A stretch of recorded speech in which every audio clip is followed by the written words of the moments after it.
Welcome back to BK Nothing But Nets podcast. We got the full team. We got the dream team in place. I got John. I got Dylan from Nets Press, everything BK John and Nets Press Dylan. Uh, the season's over. Thank God. This was brutal. It was awful. There's nothing positive to say about this season. Me and Dylan were talking off air.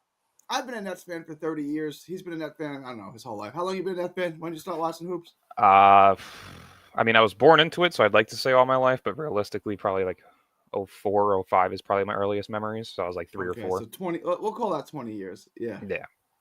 I've been that fan for like 35 years, honestly. It's a long time. And this was maybe the worst season I can remember. There was nothing to root for. There was no silver lining. Everything up to and including today. The one day you wanted the Nets to win, to end the streak against the Knicks, and help your Knicks pick because your pick was set at 6, or your draft position.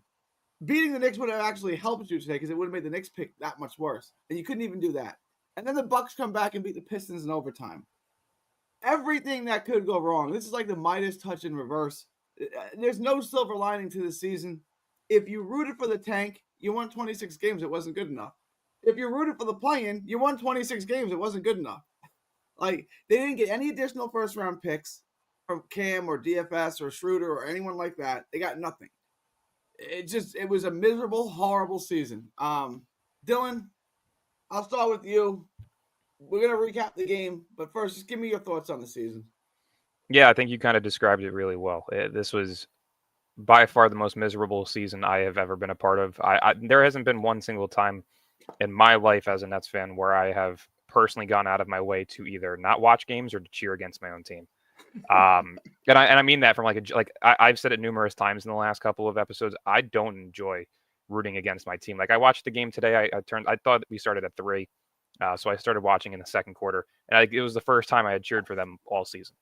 And the one time I do, they lose. But yeah, it's just not a single thing went our way. Season. The one time you root for them, yeah, they lose. Not a single thing went our way. I mean, this is probably the most divided I've ever seen the fan base. By all means necessary. It's disgusting what I go and open Twitter for it now. Like, it's just it's awful.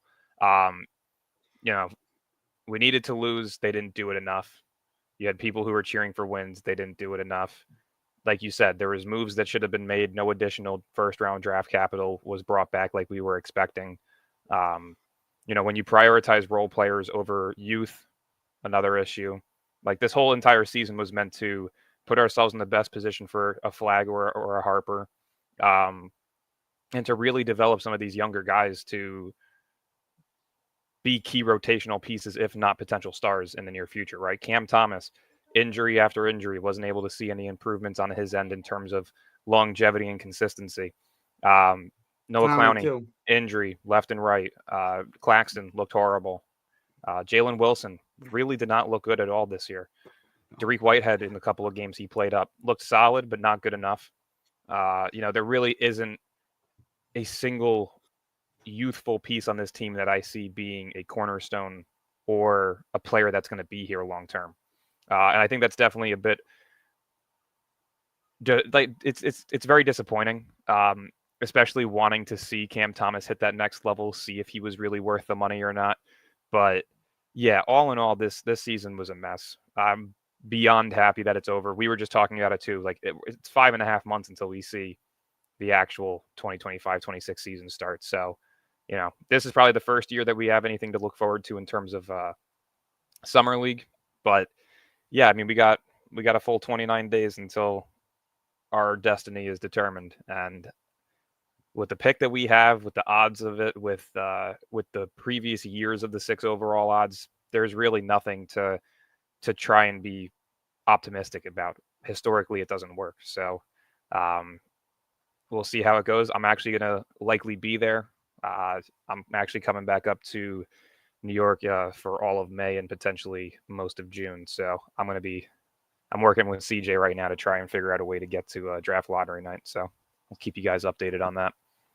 Yeah, I'm going to try to be there too. I'm going to figure that out. I got some stuff going on in June. I may be in New York for that week in June, that whole week. I got a fight at Prudential Center in Jersey. Oh, you're going to the UFC fight? No, boxing. Oh, box. Oh, okay. They're doing Yeah. back to back. I know. UFC 316. What is it? O'Malley versus Marab. The rematch is at Prudential as well. So I'm like trying to fight every urge possible not to go to it because those things are going to be expensive as hell. So I'm gonna be in the area for a week because I'm gonna try to go to the draft. Hmm. We'll get to that. We'll get to that more. All right, John. Let me bring in John. Everything went wrong up to and including today. Everything that could have went right for us today also went wrong. The team is a disaster. I rooted for losses, kind of, until they got into half a game within Chicago for the final playing spot. And I said, well, the tank is off. Let's just try to get into the play-in. And then they lost 7 in a row. Like, John, everything. Like, there's no silver lining in this season at all. Give me your thoughts on this season as a whole. We're done. We finished the season. Let's Let's go, go. Yeah. everybody. Woo! Give yourself a round of applause on your shoulder for getting through probably one of the most horrific seasons you've ever probably seen in your life. You know, if you come up with a title for this season, Catastrophic Calamity of Epic Proportions. Literally, that is a perfect title to describe what wasn't this season and what could have been this season. And unfortunately, it's what wasn't this season. And I think you just look at the front office. What were their decisions last summer? They decided to go really tanked. They traded away Bridges for a haul, which looking like a great haul. 6 seconds on the court for Bridges today for 6 first-round draft picks. You know, that writes itself right there. So, yeah, you got the haul for that. And then it was like, okay, we're going to start tanking this year. It doesn't matter. The wins don't really matter at all. Coach Jordy, first-time coach. He's going to try to get the vets to help mentor the young guys. And we see what we have in the young guys. Unfortunately, the whole direction changed right off the bat. Jordy told Sean Marks, I'm not tanking. Yes, you traded Bridges, but I still want to go out there to win. And Sean's like, okay. And Sean Marks' problem was he underestimated Coach Jordy. I realize this about Sean Marks. He doesn't really read the NBA room that much. Like his whatever his hindsight is, man, I think he needs to get some glasses because I don't think he understands what goes on because Jordy surpassed expectations. We were winning early, and they decided to trade away Dennis and then eventually Doe. And then we were starting to tank. We actually had 4th best odds with the Hornets at one point. And then we went on a winning month of February because we brought D'Lo back. Hey, the D'Lo jersey. Everybody remember Gary with the D'Lo I jersey? guess that was the one, Yeah, But then good. he Yeah. won 2 games, which hurt our draft position. Without him, we're drafting no worse. Continue, John. Actually, I we don't want won to cut over you off. 8 games with D'Lo. I think 8 or 9 Yeah, but games with 2 of D'Lo. them for So sure, yeah. single So handedly because of so him. so Yeah. then what was supposed to be a non-factor move hurt us, and it kind of ruined the whole reason of getting rid of Dennis. So that got ruined, and then we had a winning month of February without Cam Thomas, and then we were a half a game out of a playing spot. And I don't know if the organization finally came together and said, what the hell are we doing? But then they decided to tank with like 15, 20 games left. But instead of playing the young guys, you were still playing Johnson, you were still playing Clax, you were still playing D'Lo. It wasn't until these last 6 or 7 games you let the rookies finally get some run together. I thought we were supposed to prioritize player development, which really didn't happen until like the last 5 or 6 games. So yeah, Gary, everything that should have went semi-decent went completely off kilter because the organization basically put all the responsibility in Jordy's hands this year. And Jordy's like, I care about my legacy. I want these vets to play integral roles. And the young guys, you got to earn your minutes with me. If you're not playing well off the court, I'm probably not going to play you on the court unless I'm forced to. And really, did Coach Jordy play these young guys until the very bitter end? So yeah, it's just unfortunate the way things went. Now you look into a summer. We have the 6th odds. People are like, yikes. The last 6 years, that pick has been a 6-9 pick. So is there anything to feel optimistic about this summer? Probably not at this point, but I still have 5% hope. I always have 5% hope that something could happen where Cooper Flag, Dylan Harper, Ace Bailey could somehow fall in our lap. But if not, you got to look at the 95% reality here that 6-8 might be our likely pick, and we'll have to go from there. So right now, this is a very important summer for the Brooklyn Nets organization because they have nobody to hide behind. You have no superstars to hide behind. You have no role players, no rookies, none of that. It's up to you to get the prospects, to send your scouts out, evaluate, and pick the right talent with your picks. That's all it is at the end of the day. And let's see if this organization can finally start taking it seriously, or else we are definitely potentially doomed as an organization if we can't start constructing something this summer. It's over. Like, that's really all I can say. I guess the one highlight for me was that D'Lo played. I got to bring out the D'Lo jersey out of storage. I Yeah. guess that was sort of cool. The season is like you're hitting on a girl who's like a 4. You take her out to dinner. She spends all your money, and then you finally get her back to your room to find out that she's a he and he's a tranny. And that was the season. Like, there's nothing good out of this whole night. Like, this whole season was just like, this is horrible. There's nothing positive about this at all. I just can't take anything. I can't take anything good out of it. CT played 25 games. The one thing we wanted to see this year was CT play, and maybe Clowney, and they both missed most of the season. Yeah, that was unfortunate. The Claxton contract was definitely, let's just admit it, one of the worst investments Sean Marks has ever made, because you thought about it, Claxton and Thomas, we thought could be the co-leaders this year. They were going to help the young guys develop, help the vets, get acclimated with trying to be leaders and all that. But instead, you saw Thomas integrate himself well for those first 18 games. Then he got hurt and his season kind of got lost. And then with Claxton from the jump, the guy had emotional issues of outbursts, acted like he was a Dennis Rodman, throwing cushions at people, just very unfocused this whole year and getting cooked and overcooked by aging centers, young centers, even centers who weren't even on teams throughout courses of the season. And today, loser Precious Achua.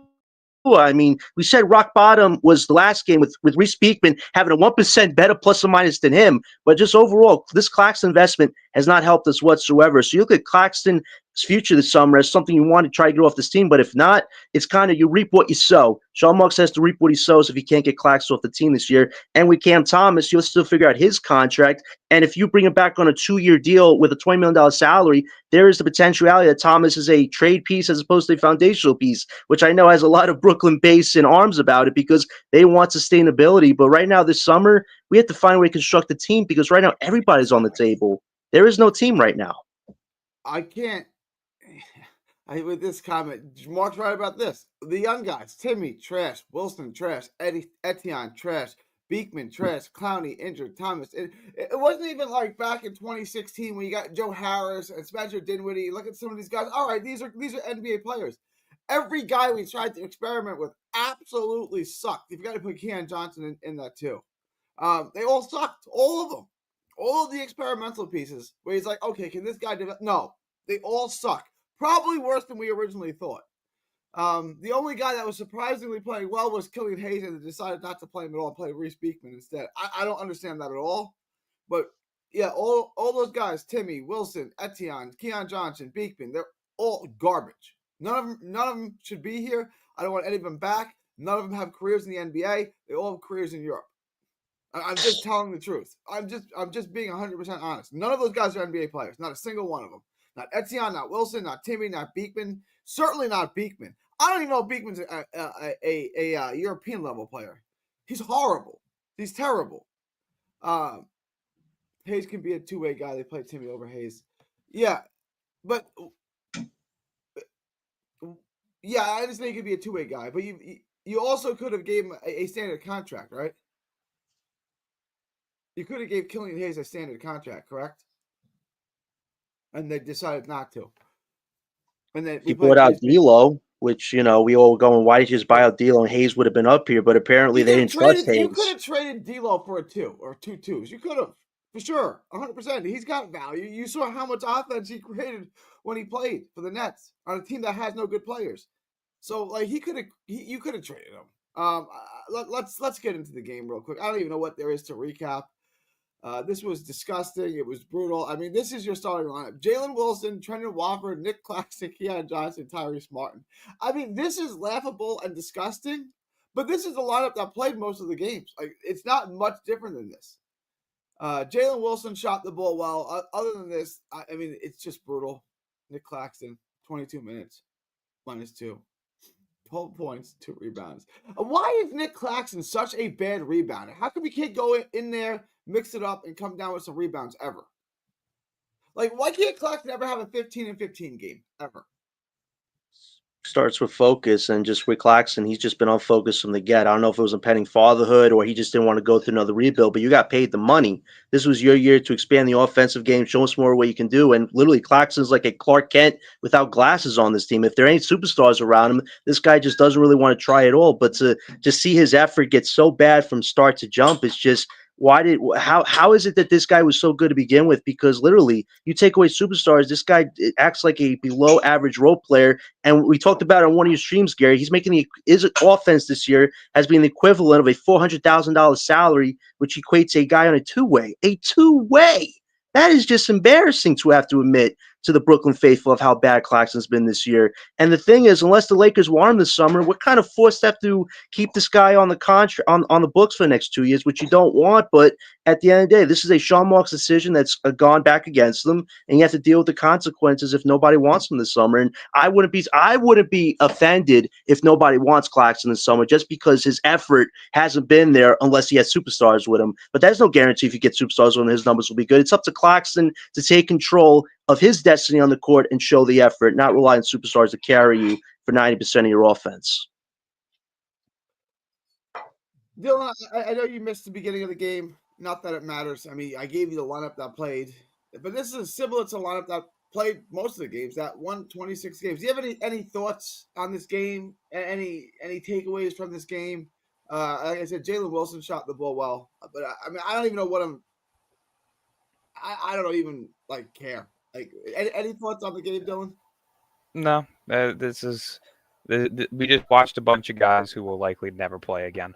So to me, it's just whatever. I mean, this is the lineup that should have been being rolled out like 3 months ago.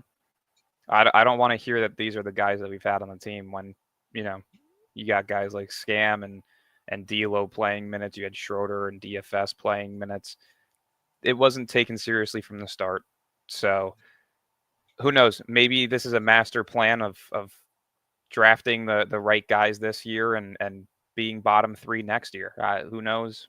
I'm not confident in the direction of the team whatsoever, as long as the guy that's in charge is still there. But we'll see. I mean, the real rebuild starts today. We're 29 days away from the actual rebuild starting.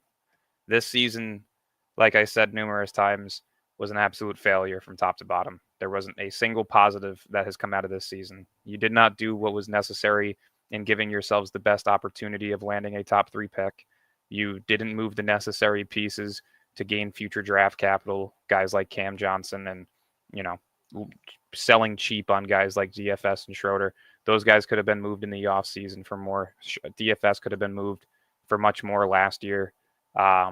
So from top to bottom, it was just a disappointment. Like I said, too, before, the injuries to Clowney and Thomas, these were the 2 guys that we were expecting to take leaps this year, and we got minimal games played from them. So it's just, again, from top to bottom, it was a very miserable and disappointing season. But the real rebuild starts now. Hopefully they take this seriously. They see the mistakes that they made this year when and if they inevitably get messed. Or I'm trying not to use language here, but from when they inevitably get screwed in the draft lottery. Because again, I hate to break it to people, but 6 just doesn't jump up. So until I'm proven otherwise, I'm not going to be optimistic about it. You guys all can be, and when it doesn't happen, be like, oh, I can't believe this didn't happen. Well, just be ready for it. So hopefully they take it seriously, and hopefully we can figure this out moving forward. Because next year's top 5 is something that if we're not in, you're going to see me just as angry as I've been all year long. So. I guess it's a question for you, Dylan. Mark wants to know, where are you rating VJ from 1 to 10 in terms of being an all-star potential? 10 being an all-star, 10 being Jaylen Brown, and 1 being Emmanuel Mudiay, which is where I put his floor and basement. Where would you put him? I'd say like 5 through 6. Okay. It's nothing. I mean, the problem is we got to figure out if he's actually 6'4" or not. And then even if he is, you have to figure out what team he's going to, because if he's drafted to a team with, like, let's just say Washington, he's screwed. There's really not going to be much for him to do over there. There's a couple of teams I could see him excelling with: Charlotte, New Orleans, Toronto, but not Brooklyn. I don't see it working here because of Cam Thomas. They don't work together. You can't have 2 6'4" guards. It just, I'm good. Like I've been saying it now for about a month. The only 3 picks that I will really be jumping out of my seat and happy for is probably Flag, Harper, and Jeremiah Fears. If you get Ace, Malawak, or Derek Queen, I'm happy, but it's a risky pick that hopefully turns out well, especially Malawak and But he's got Ace. the highest upside. Like his upside, like he could be a game. He might suck, but I really think he can suck though. Like I think he could just kind of be like Porzingis, which is fine. Who? But, like, Malawak? Green? yeah, Oh, Maluak. Okay. Yeah, I mean like it depends on the development. It depends on if they actually take it seriously. I mean, we saw guys this year who should have been getting minutes, such as Derek Whitehead, even though he requested to stay in the G League, even in the games where he was coming up, they were barely playing him. Cam Thomas should have had the ball in his hands more, doing what he could have been doing. Noah Clowney should not have been just restricted to taking catch and shoot threes. Like, there's no reason that Clowney should be taking 8 threes a game. Claxton's offensive ability was not even looked into much. He took 5 combined threes all season. yeah. Jalen You know Wilson what? looked horrible. I There want just to get really to hasn't been much to it.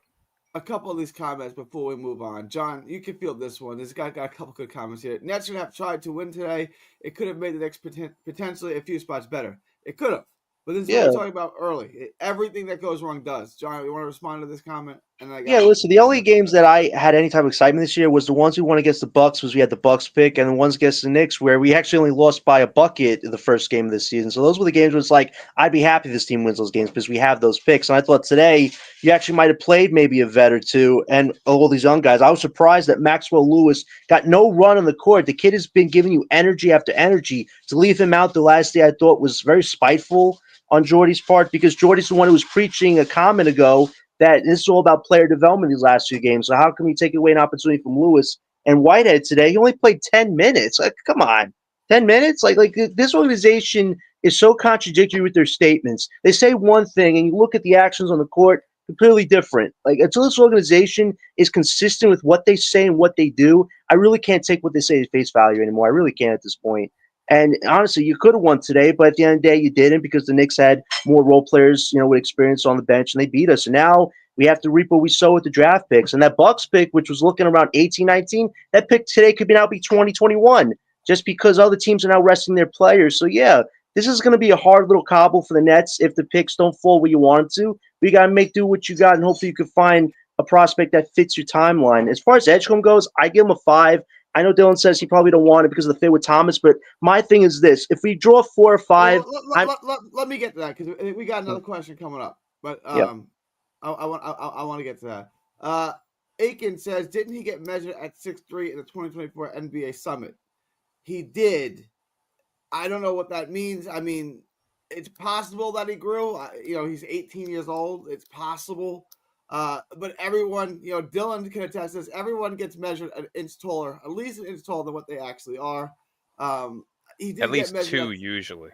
At least 2 usually. Yeah, I mean, when I was in high school, I was 6'2", and they had me measured at 6'4".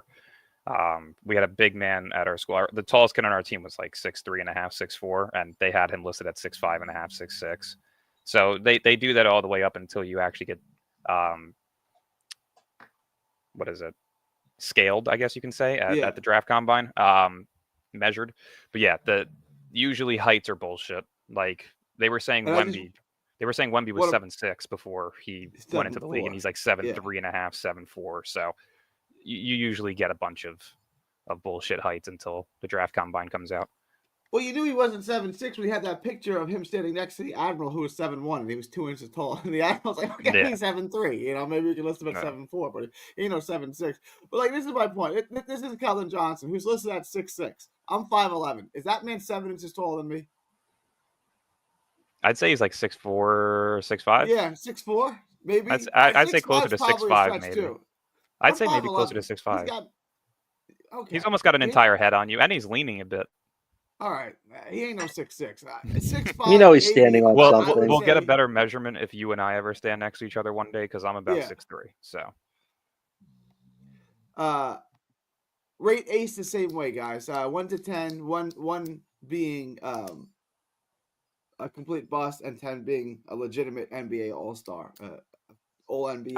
I'd say the same, 5 or 6, just because the boomer bust is very high with him. He could either be a superstar or he can be Michael Porter Jr. The in-betweens is very, very tough to figure out as of right now for him. So for me, I would say it's the same as VJ, but John? We'll see. Yeah, I would say too. I think with Ace, he has tools. He just doesn't know what to do with them yet. He's going to definitely need to develop a physical regimen for himself to get stronger. I think if he does that and the skills, he learns how to master them, he will potentially be a breakout star. And with VJ Edgecombe, like same 5. And I think with him, this year is in the draft combine, I think will separate Edgecombe from Ace in certain parameters as far as where they could fall in the draft. And some people have VJ over Ace, like Dylan said on some examples with the Raptors and with the Hornets. They kind of have their power forward, so Ace probably wouldn't make sense. And if Edgecombe can show his tool arsenal in the combine, that actually might give him a leg up on Ace. Whereas with Ace, he needs to just show everything he can do in the draft combine to prove himself. So that'll be interesting to see what could happen there. But my point is this: if we have to select 4 or 5, Edgecombe or Johnson, I'm not going to let Cam Thomas on his team stop me from getting one of those guys, because you need the best overall player you can get with your pick. And we still don't know if Thomas will be a cornerstone on this team. So if we have the 4th or 5th pick, I would select Edgecombe or even Johnson. I don't even know if Johnson fits with Thomas, but that's where I would even look at Derek Queen as well. So, but I wouldn't let the best overall player stop me trying to be a match with Cam Thomas. You got to go for the If best we fit you tank, can. if we end up with What do you Trey think? Johnson, I'm just gonna be so pissed. I'm just gonna like that. This is what we got, Trey Johnson. Like we went through this season for Trey Johnson. At the end of the day, Connor says Tosan from Walmart playing 20 minutes for any professional basketball team in any country is laughable. Tosan from Walmart. Hey, you Great get your story fruit, going Connor. from Walmart to the NBA in one season. But good point, Connor. Good point. You guys' thoughts on Tosan from Walmart? Next question. Hey, he gets our fruit for us, man. Don't hate on the guy, right? He has a true Good hero story. story. He does. It's a great story. It didn't work out very well for him in the NBA. Next question.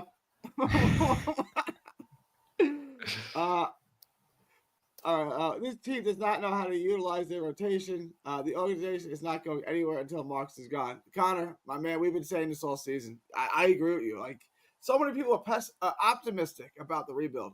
As long as Sean Marks is in charge, I'm not optimistic about anything that happens in this organization. I'm just being honest.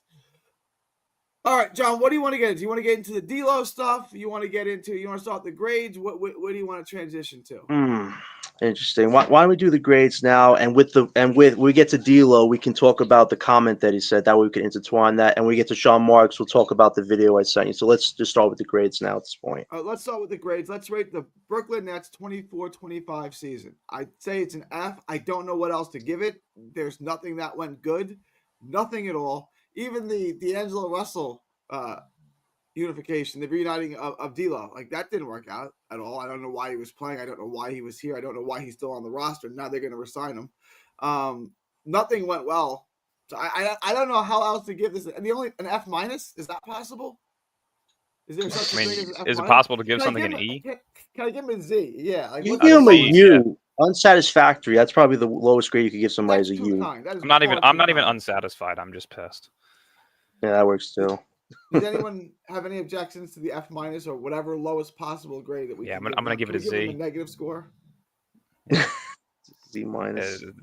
You could pile up the 12-70 season and then the Nets' second worst season ever, and it's probably still better than this season. The worst part is you didn't have picks to do in 2016. Red Team. My problem with organizations, it feels like they're still stuck in that mindset where we have to put out some type of product to remain competitive because we don't have our picks. But you did this year. And that's my theme with this organization. I don't think they've grown from where they were 4 or 5 or 6 years ago. I feel like we're seeing the same playbook. So, yeah, F minus because they have the assets, but they're not even taking that seriously. That's a problem. Thanks, BC. Thanks. D'Lo shot 36%. He had Keon Johnson numbers. Thanks, BC. Thank you. God. I hate this team. I hate it here so much. That's the worst thing, Keon Johnson. All right, you want to get Sean Marks is up next. I think I know how this is going to go. Do you want to pull up the Marks video? Yeah, let's look at the video.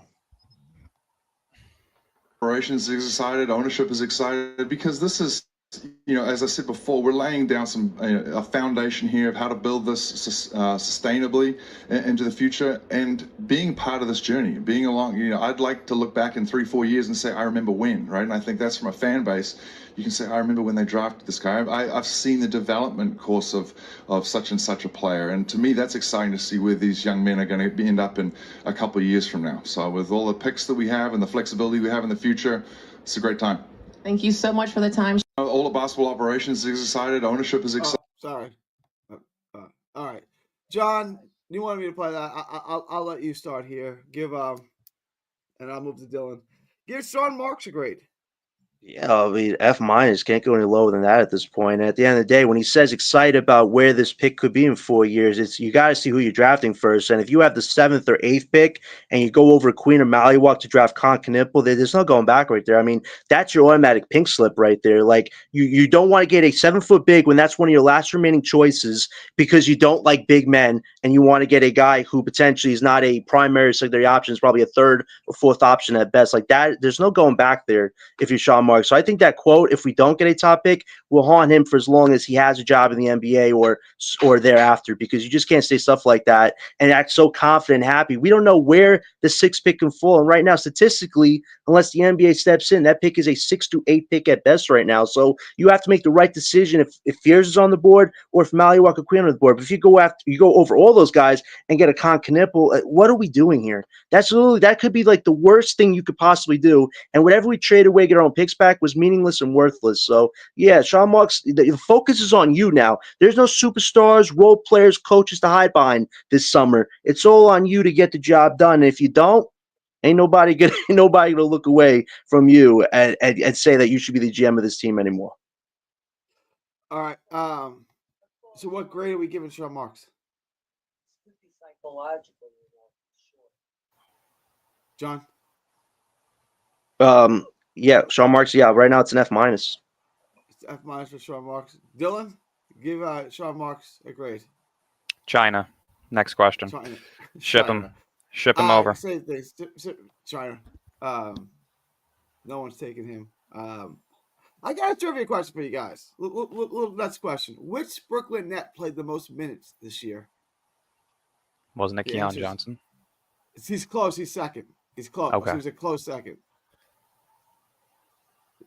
It's not a good answer. It's not good. John, you want to take a guess? On what again?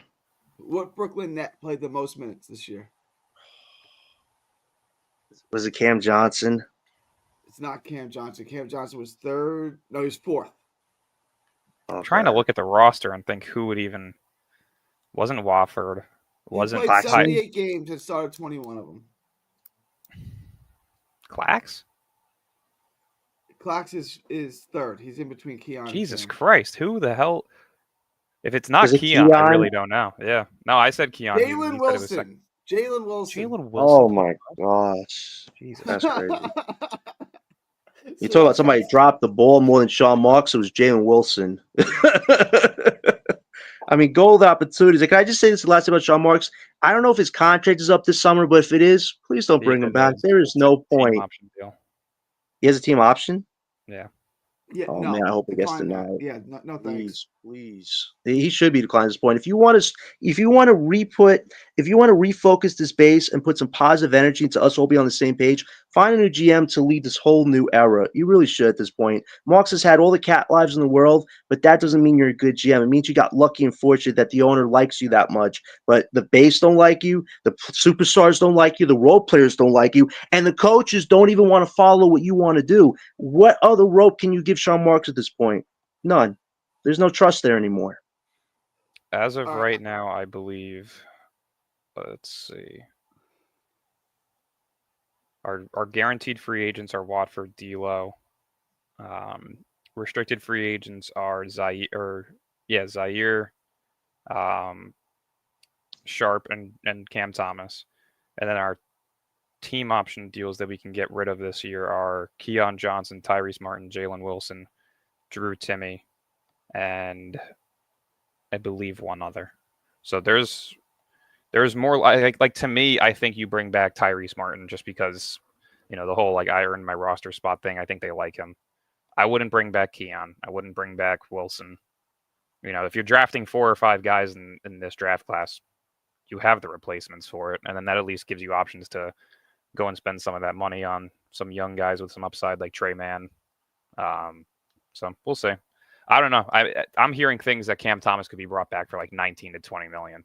Yeah. So we'll Got see. a 2-year deal potentially, which I think that's not a great scenario. But like you said, his contract would be expiring in 2026, where the Nets might want to make a big move. So maybe a team won't mind taking on his salary if it's expiring, as opposed to if Marks gave him a 3 to 4 year contract, where some teams don't know if Thomas is a starter or a sixth man. So maybe a 2-year contract, which probably not ideal for some people, might actually benefit the Nets as far as negotiations go with future moves. All right, let's move on to Jordy Fernandez. I almost called him Jordy Nelson again. I've done that about 5,000 times this year. Jordy Fernandez. Dylan, I'll let you start first. We'll go around. You haven't gone first yet. Give Jordy Fernandez a grade. This is the first one that's not an automatic F. So Yeah, I mean, from a coaching perspective, it's at least a B plus. In terms of buying into the organization and doing what was right, a D. You know, I'm not going to get overhyped up about a coach who is overachieving with guys who are not NBA like players. Like, they're fighting for their lives.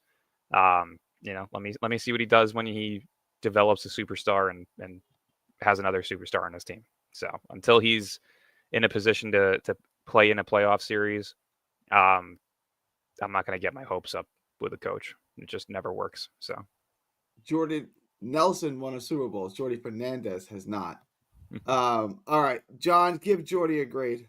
Yeah, and when we did mid-season grades, I gave him an A plus plus plus. So I thought he was doing a great job with what he was given. But now towards the second half, I have to give him an A minus just because his words this week have been very contradictory. He's been talking about player development for how many weeks now, but you barely played your young guys until the very end. Everybody's like crapping on these kids, but it's like, the Drew Timmies and the Etiennes, these guys haven't played with each other unless they were in the G League. These are their first real minutes on a court together. So, of course, they're not going to be that good because you relied on the vets a lot this season. So I think Jordy kind of went back on his word there about player development because he trusted the vets a lot more than he did young guys this season. I think for Jordy this summer, if you do draft a lot more younger talent and there aren't vets on this team a lot next year, you really are going to be tested to see if you could truly develop players without having vets on the court to hold their hands per se. So I think Jordy did well with what he was given, but next year really is Jordy's first real test as far as seeing if he could develop young talent and turn them into real products in the NBA. So I'll give Jordy an A minus just because I thought he did an impressive job. And he almost got this team to 30 wins this year with this iteration, whatever this team was. I'll give you some credit on that, but next year we're going to see what Jordy really is made of. So A minus. All right, I'm going to give him a B. I was going to give him a B plus until you're right. He didn't develop enough players. He didn't play these guys enough minutes. I know his job is to win, but his job is to also develop these guys. I don't love his offense. I know they don't have any good pieces, so it's hard to run an NBA offense without NBA players. So I'm going to give him a little, but I really don't like just coming up and shooting 52 threes a game. I really don't think that's an offense. I don't think that's a scheme. I think that's like just lazy. But to be fair, he doesn't have a James Harden to pick and roll offense with. He's got Tyrese Martin. So I'm going to give him a B plus. Obviously, defensively, the team has played very well. And he doesn't have a bunch of great defensive players, to be honest. I think they overachieved defensively. They came to play. They gave max effort for him. I don't think the offensive scheme is brilliant, but they also don't have any really. With D'Angelo Russell, they don't have any offensive play. Cam Thomas didn't play. Without D'Lo, they don't have any NBA players on this team offensively, right? None, zero. So I don't know how to grade that. I'll give him a B. I'm going to give him a B. I know you want to get in on this, LBL, so I'll let you get in on Coach Fernandez. Yeah. I guess I would give him a B minus. I think because for me to give him something higher, it's like, well, what did you do really? Did you make the play in? No. Was that your goal? I don't know. So, were you aware that we had our own first round draft pick this season, after the season, and after next season?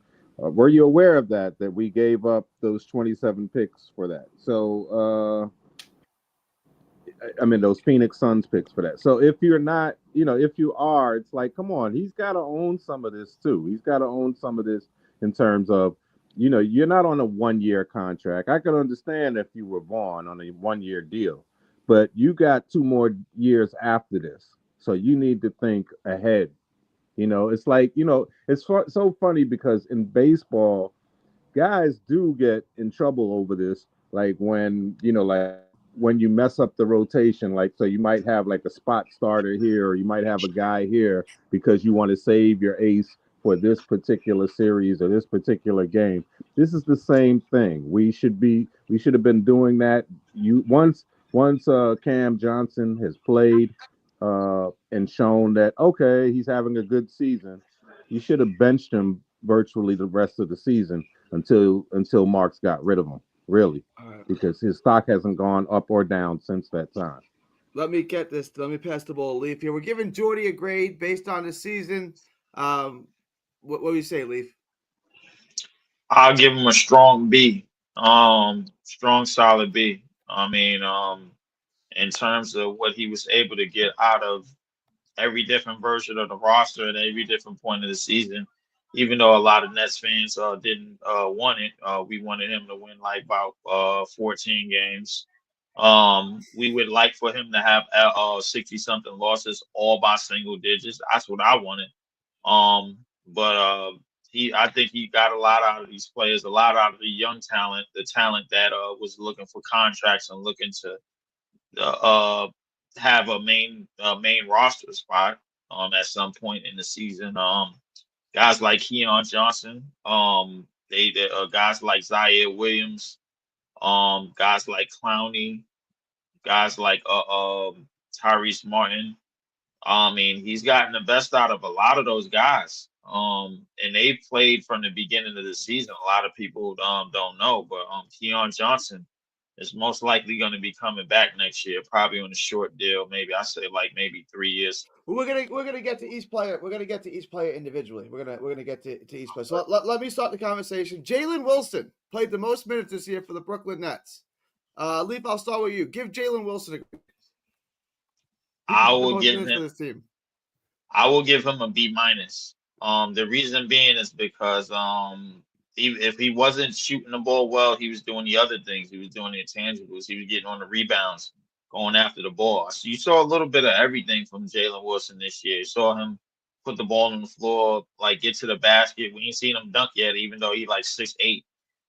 But he's definitely done he's definitely graduated a little bit. I mean, he was a second round pick, excuse me. Um, he wasn't really supposed to do too much, but he did a lot of different things on the court. Defended, he rebounded, shot the ball. He had a shooting nights, but even when he didn't have a shooting nights, he did the other little tangibles and stuff that didn't show up on the stat sheet. So Give him a I B. give him a B minus. Yeah. B minus. LBL.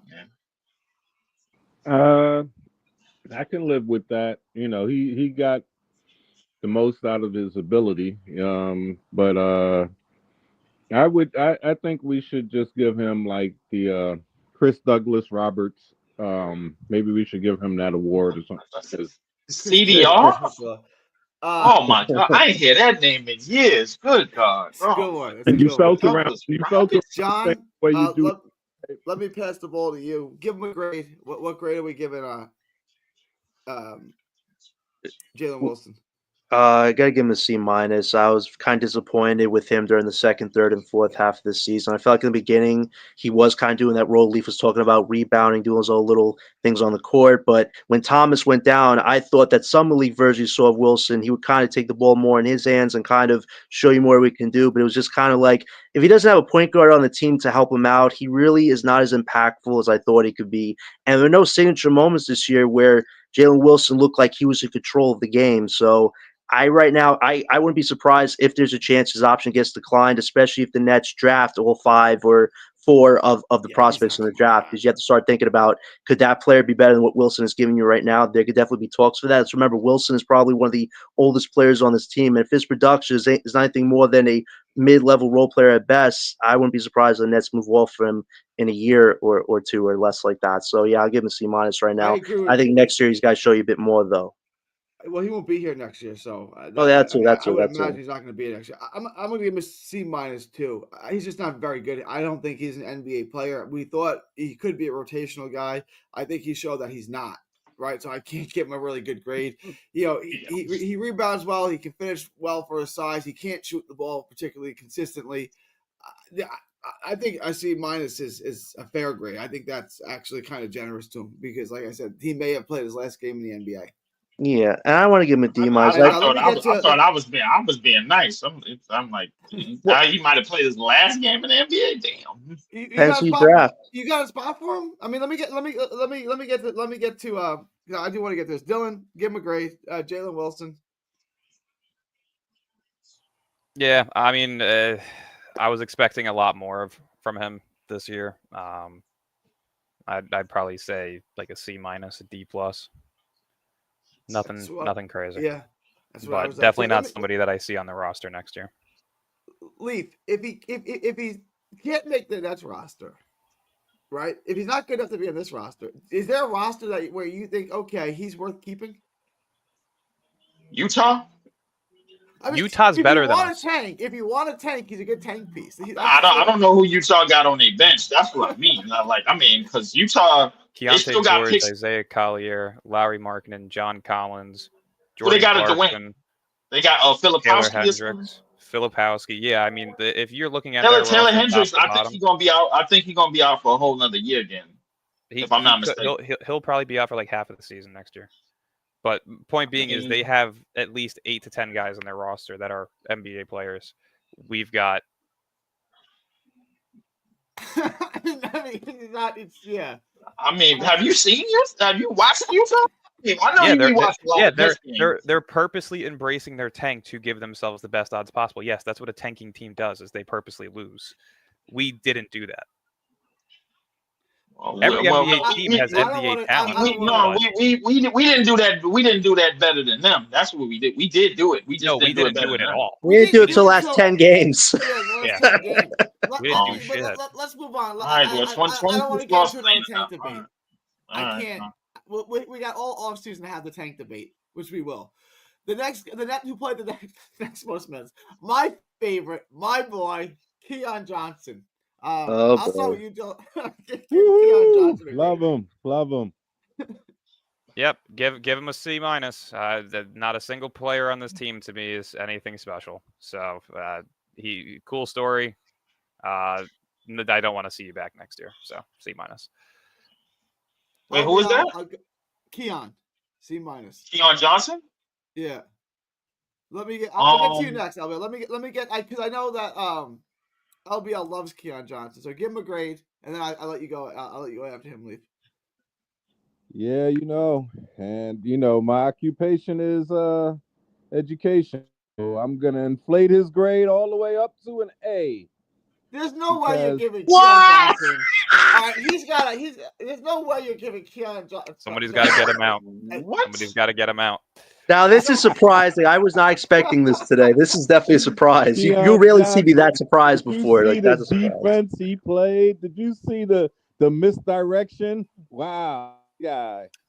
You know what I saw? An undersized, not skillful tryhard who was trying to make a living. He's just not that good.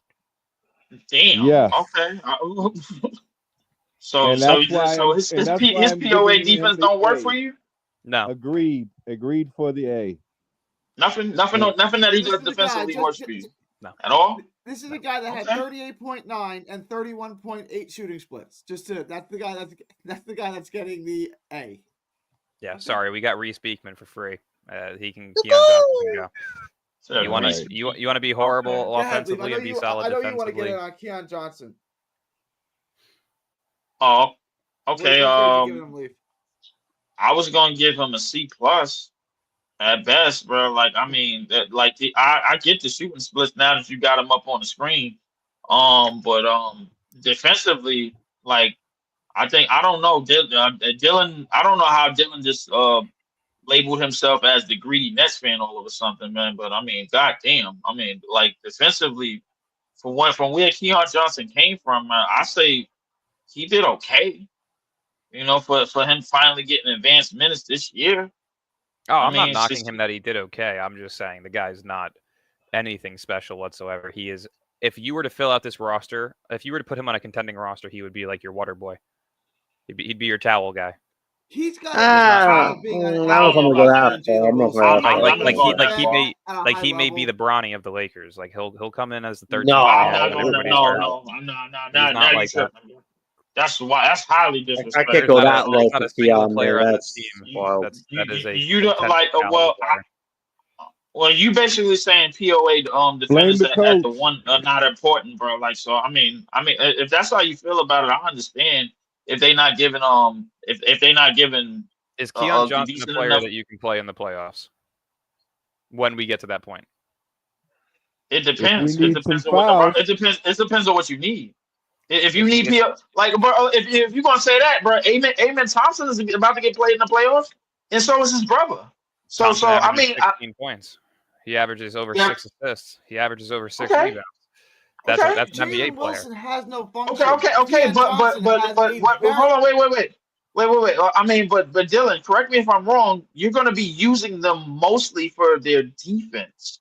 No, Thompson's primarily used as a playmaker, rebounder, top tier defender. He does everything. So Keon Johnson can't rebound. He can't defend. He's He can't. 6'2". No, he can't. He's solid I said defensively. no, he can't. So you said no, he can't at all. In terms of a I playoff gotta get through roster, this. I can't have a half-hour debate on every player. yeah, in terms of being a playoff rotational piece, no, he's not. So until a player on this team is a playoff rotational piece, I don't give a shit let's about pick a playoff team. Let's pick a player. Detroit. Okay, Detroit's a 6 seed. They're not exactly showing off, but they're a decent team with a decent roster. Does Keon Johnson get 1 minute in the playoffs for Detroit? If they get Yep. blown Has out, to. maybe. If they In get a blown out, non-blowout, maybe. in a non-blowout game. In a Does he- non-blowout, no. No, I he think- he has to, bro. Like think where's so. your POA defense coming in the They have backcourt? a Jordan Yeah, Thompson, they have I Cade, they think have so Malik, too, they because have I Tim think Hardaway he Jr., plays. Jaden Ivey. I And think he you plays need more. good You need more speed, defense. and you need more shooters, bro. Like I mean, like I think What are we? you how are we- undersell like you underselling him a lot, but Dylan, bro. Like I Wait, don't hold know on, what you're looking for. So Wait. This Gary, is his first year playing pull 24 up the minutes, shooting bro. splits Like this, again. what Did are you you just say looking he for? needs a shooter? Did you just say that they would need a shooter? Pull up He Keon can't Johnson's shoot to shooting save splits his again. life. Yeah, He can't shoot to save his life. Come on, I man. don't hate No, I Keon like his Johnson, but like, can we defense, just though. be real? What he is? He's I like you like said. his He's a defense. POA defender. Okay, but that's So there's all no room for that to grow at all. That's it. That's what he basically Dylan is saying. He is what he is right now, and that's it. Get him out of here. he is a mediocre basketball I'm player kind of on a with dog Dylan on shit this. team. I'm sorry, but in terms of a playoff piece on a team that I want to root for, no, he is never going to be that. Solid player. I don't know. I mean, listen, I ain't at liberty to argue. You probably think the same thing about Cam Thomas for all I know, bro. I don't know. I think Cam Thomas can be a seventh man on a contending team, but not a starter. No, he's shown that he has too many liabilities defensively and as a playmaker. So again, it's an all-around game. I gave him 6 men, bro. I mean, listen, I was close. You tell a wrong Nets fan that, bro. Like they're gonna be. It's gonna be a war for about an hour. Sucks, but I'm a truth speaker. I'm giving him a C minus 2. I suppose. I hope Keon Johnson ain't on no successful playoff roster. That way we could come back to you. Who are we on? Keon Johnson. Give Keon Johnson a grade. Yeah, well, I'm not going to call Keon a water boy. Listen, I would give him a C right now just to be fair, because I think with Johnson this year, I think the beginning of the season was a little rough for him. He was getting a lot of minutes, but I feel like he was very desperate to try to get a job, that he was making he was trying to take a lot of shots, but he was making very little shots. The three-point shot wasn't crisp. He had some mid-range layups, so I thought that was okay. It wasn't towards the second end of the season. He was starting to become a little more balanced. He was starting to fit more in the system, and I thought that was good for him. But looking at where he is right now, I see him more as a third stringer on a team.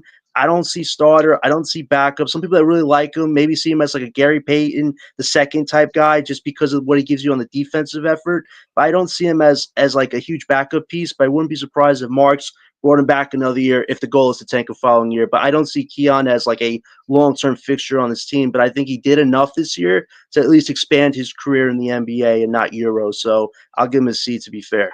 I don't. You saw okay. We'll disagree on that. Next man. What? I was being fair. Wait, Gary. What is that was wrong there? Let's be fair. I'm not going to say he's a water boy. I didn't see an NBA player in Keon Johnson. Not at all. He was guarding some of the best players on certain nights. He was actually giving them rough their money a little bit. Remember Curry and the Warriors? He was guarding him that night. Okay, so here's what he is, right? As the NBA evolved, he is what's his name? That played for the Knicks. He played for the Cavs. He actually came to the Nets for a minute. He won a championship with the Cavs. Iman Shumpert. Okay, he's Iman Shumpert. If Iman Shumpert had no What? mid-range game, Wow. what is he like? What is he good at besides? That's a pretty damn good comparison, if you ask me. I mean, bro, hold up. Y'all was Dylan was kind enough to bring up Amen Thompson and Asar Thompson, meaningless last rebounds and assists, bro, like for their team, acting like they need that. And I'm sitting there. Men Thompson is one of the brightest young stars in this league. How are we gonna? What is the comparison with Keon Well, Johnson? that's what everybody keeps saying. No, that's what we're seeing. I mean, No, Men what Thompson is a everybody's major saying. component on a team that has overachieved in the toughest conference in basketball history, and they are a top 4 seed in basketball. Yeah, maybe. That is a focal point and a future star. How is that not? Not All right, necessarily. let's move on. That's to like the saying next guy. Jalen Williams on OKC isn't a good player. That's not the same thing. That's That not is the same thing. No, OKC, it what is ain't. No, it ain't. Jalen Williams? Jalen Williams' skill set is All right, way let's beyond move that. on to the next on guy. every player. Just answer me Yeah, this: well, is so Men agree to Thompson more disagree. valuable The than next Jalen guy Green? Agree to disagree. is Nick Claxton. Oh. I'm going to start. Nick Claxton gets an F. I don't know what else to give him. He was horrible. He was deplorable. It was disrespectful. It's one of the worst contracts in basketball. He's got no offensive game. Yeah. He got a technical foul again today, I just for agree. good measure, just to remind us that he's a hothead who can't be controlled. He tried to throw a check person at someone this year. That was the most productive thing he's done all season. I can't give Nick Claxton anything other than an F. Lee, if you want to disagree with me, what would you like to give Nick Claxton just on this season? I do want to disagree with you. I want to give him an F plus. Like, let's put a plus on that. Like you, I thought you was being way too nice. That's actually a great grade. Yeah, it is a positive. My bad. I'm gonna give him an F minus. Yeah, you're right. You're absolutely right. Plus was a positive. F minus. I told every imbecile last year that wanted to give him money that it was a bad idea. And every imbecile that disagreed with me that they said, yo, Clax should get money, man. Yo, you should pay Clax. Clax want to be a staying point. And we drafted him, man, so we should keep him, bro. Clax want to be a mainstay in the organization. No, it was a bad idea. It was a bad $100 million spent. But because Jordy loves role players so much and loves their roles, we're going to give him... Sean Marks. Excuse me, Sean Marks. My bad. Yeah, Sean Marks loved role players so much. Fuck it, let's just pay him money. Why not, man? Let's just waste money. Let's waste money on role players, just like we did with Joe Harris. That was a good contract, wasn't it? Yeah, just like we did with yeah. Just like we. Yeah, that's money that we could never get back, even though we got it back. And we gave it all to Cam Johnson. And we gave him $100 million, and he only turned into the most efficient shooter this year. But Claxton is a piece of trash. I don't know where he can go. Put him with Nick. Yeah, put him with Trey Young. Let him lob it to him all day, bro. Like, there's somewhere he can go and start and be a piece, bro. But it ain't here, bro. Get his ass out of here. Grade A piece of trash. F minus, bro. Right, I believe this F minus is across the board. Let's get to the next player. Does anyone give him a higher grade than an F? Does anyone give? No. Okay, no. No. He's at least F or worse. No. All right, next person. I mean, listen. If it's low to lose to Bismack Biyombo. It's even worse to have a worse plus or minus than Reese Beekman. But to end your season getting blown out against Precious, that's any lower and Claxton would be closer to the Earth's core at this point of the season.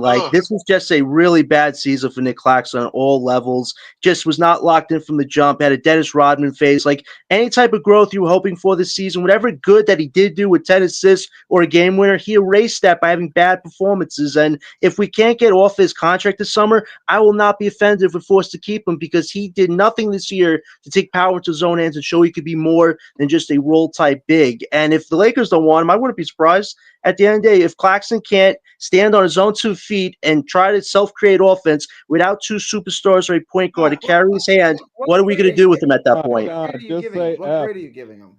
F to the 10th power. Okay, so you agree with us? He's all right. I just want to make sure. Yeah, he don't need to go on but he's lower than Planet Namek when it's about to explode, bro. Jeez. That's the lowest Planet Namek. The next guy. This is going to be an interesting one to debate because I thought he played pretty well, even though I didn't want him here. Cam Johnson. Dylan, let me start with you. Give Cam Johnson a grade. Why are you setting me up like this? Get this asshole off my team. Next Hey, but question. he's here. I'm just asking, based on the way he played. Not Based do on the I way want he him here. played, he made me hate him even more. F. Get him off my team. Okay. Get him off my team. I would know- pack I his know- bags. I would sell him off for second-round picks at this point just so I can laugh. I cannot stand that guy. Dylan Get him is off only my team. concerned with the rebuild, bro. He ain't concerned about nobody doing not a good single on his player on team this unless team. they are rookie. Unless you just got drafted this past year, bro, and you did what Cam Johnson just did, bro. That's the only way he's putting stock in anything. Dylan got his mind made up. Let me just go around. Give him a grade, Scam Leaf. off my team. Give him a grade. We got an F. I'm not giving him an F. I'm giving him a pretty good grade. You guys are gonna be surprised even though I hate him so much. Give him a grade, Leaf. I'll give him a C minus. It ain't really much. That's saying much from me is negative as I am because he had the highest. If I'm not mistaken, he had the highest effective shooting percentage this year. The second highest was Steph, and who usually has it. So I mean, he at least played okay, but Finney he kind of Smith had a higher he kind of EFG pissed than the him tank. this year. Hang He on. did it. Just to circle He did back with the here real Nets. quick I'm not while sure you how look that that up. finished up. EFG leaders. Go ahead, Leaf. I didn't mean to cut you off. He probably up there in the EFG leagues. I don't know if he led it or not, but he's pissed off the tankers, Dylan. So I mean, I guess I got to give him a C minus. He scammed us out of money. He scammed us out of trade value, and he scammed us out of a top tier pick. No. Guy, He didn't do anything. No, wait. He didn't do anything. That was the front office that did that. He was just here. Like, I mean, I can't blame him for playing and putting up. I mean, get him out. So I mean, pack your bags. I'll ship it for amongst him. 3-point shooters. He was pretty high. He was 23rd. He finished up 23rd. He dropped off quite a bit. Jared Allen had the highest EFG in basketball, and Jalen Duren was 2. But it's all big guys. The first non-big guy is Christian Brown, and then like he's up there for non-big. Harrison Barnes is up there. Ty Jerome, but he's up there with those guys. He shot the ball efficiently, which is why I'm going to give him a grade, a B+. He's a shooter. He shot the ball well. I don't want him here. If I would have traded him, I would trade him for some 2s at this point to get him out of here. But for his job, I thought he performed his job fairly well. He still doesn't rebound. There's a lot he doesn't do, but he's here to shoot and to stretch. So I gave him a B+. LBL and I'm just so glad this season over. I refuse to do the last 3 games, bro. I'm giving him a grade of an F because why the F didn't he demand a trade? If you're so freaking good, why didn't you demand a trade? Right? He demanded a trade? Yeah. No, why didn't he? Why didn't he demand Who the hell is he to demand anything? I kind of agree with Lee. Like Cam Johnson, I will tell you when you get traded. Go back in your office. I'll tell you when you get traded. You don't say. You don't say when you get traded. A damn thing out of me. You're Cam Johnson. What have you done to demand anything? Fuck my team out of any form of potential future. Get him out. That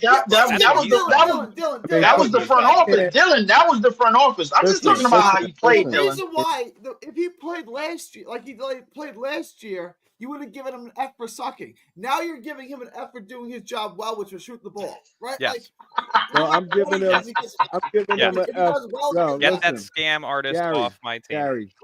Gary, I'm giving him a solely based on the fact the way he answered that question about not being real Nets fans. Thank you. F you back. Thank you. All right. I agree. You shouldn't tell Net fans to pay them hard-earned money to come watch you play that they aren't. They spend their time on money and they spend their time and money watching you, buying merchandise, going to the games, etc. You should not tell those people that they're not fans. I agree. That's a poor move. But John, go ahead. Give Scam Johnson. I'm the only one that's not going to give Scam an F. You know, it's hilarious. He thought you were surprised with LBL's grade. This is my grade. I'll actually give Johnson a B-, because I got to be fair. At the end of the day, I did start the Scam Johnson thing, I know, but at the end of the day, he is a role player, and let's be honest, he really is important this summer as far as moving away potentially from this Plan A fiasco. If Moss can find a way to trade him on draft night, whatever crazy scenarios they have in mind could all be blown away if you trade Johnson and you take on expiring contract unrestricted future pick. At the end of the day, he still has value. There are teams that are going to want him this summer, so we have to find a way to turn whatever's left of him into some type of positive asset to finally have a direction this summer. So I'll give him the B minus just because he did do his job, but still, he did say Nets takers should go to hell. But at the end of the day, you got carried by Chris Paul, so really, you're mad at me, Johnson, for one of his teams to have a better future, but you rode Chris Paul's coattails, so it's not my problem you have, it's your problem, the fact that you couldn't do it yourself. So yeah, if he gets traded, I think we can move away from the scam fiasco of him being a leader, because Johnson's not a leader. He's a fourth or fifth or sixth option on a team. This guy is not a Marcus Smart type vet guy. He just could shoot if he has a good point guard with him. That's about it. Let me get to the next guy. Now, if we all give this next guy F's, I'm not going to be thrilled. Zaire Williams is not an F.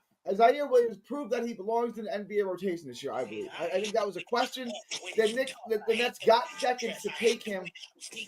Memphis. That's how I feel about Cam Johnson. Zaire Williams, to me, proves I'm going to give him a B minus. Guys, what? I'm giving him an A minus. I'm giving him an A minus. He was my favorite player on the team by far this year. Absolutely incredible. I had him during the offseason when we first got him as one of my favorite players to watch this year. I watched him throughout high school, watched him in college. He was incredible. Due to injuries and bad fit in Memphis, he still had upside. I think it was a smack dead perfect fit for this team.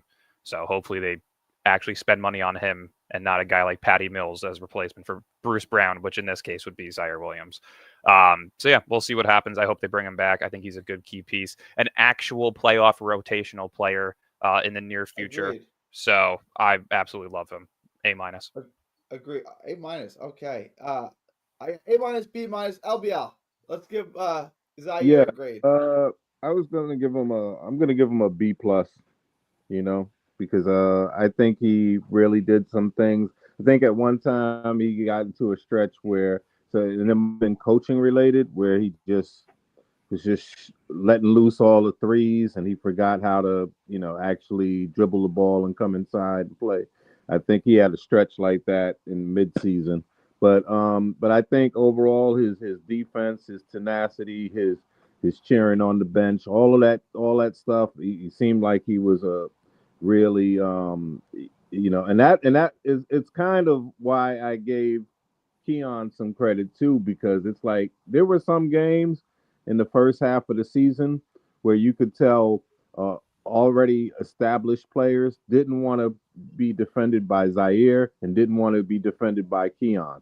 And it's like they started looking toward the refs to try to get calls and stuff because these guys were getting in their shorts and everything. So Zaire is like a big part of that. So, and I just have one question for Dylan, and that's because of where he came from, Zaire. I was wondering like why I know the emergence of G.G. Jackson, but I was just wondering after that kid Brandon Clark got hurt, how come they didn't see any way to have any time for Zaire Williams? Their roster is stacked. I mean, if I'm remembering correctly, I think they had Brandon Clark, they had Gigi, they had Vince Williams, John Conchar. But Clark was out for the year. Clark was out for a while, yes, and then they had. Glad you mentioned Conchar, because remember at one time we were talking about getting Conchar for Cam Johnson, and I'm like, well, there's no way that Zaire not better than Conchar. No, Zaire, he dealt with injuries a ton. Let me kind get of an this to inconsistent John. play. You haven't given Zaire a grade yet. Give Zaire a grade. Yeah, I want to give Zaire a B because I think he did a good job this year. I think he showed you a lot of growth. I think defensively from the get-go in preseason, the guy was bouncing to announce tables. Like he said, he felt free. Felt like he was locked in a cage with Memphis, and now he felt free and he felt like he had a new lease on life. And he likes that the coaches get in his face and challenge him on a day-to-day basis. And I thought when he came back from the injury towards the second half, the three-point shot was really starting to hit. Something that was a weakness of his really became a strength. So I think you're excited with the growth he's shown you, and probably he's the most realistic I could see us bringing back. I know Nickeil Alexander-Walker is a free agent this year, and he kind of does a similar role to Zaire, and you probably would save some financial money if you just bring Zaire back as opposed to Alexander Walker.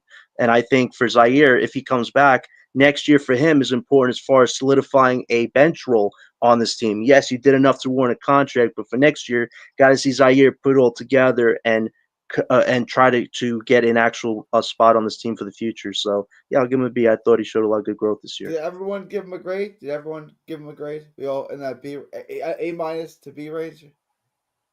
Did Leaf give a grade? Leaf. Leaf's on mute. We'll come back to Leaf.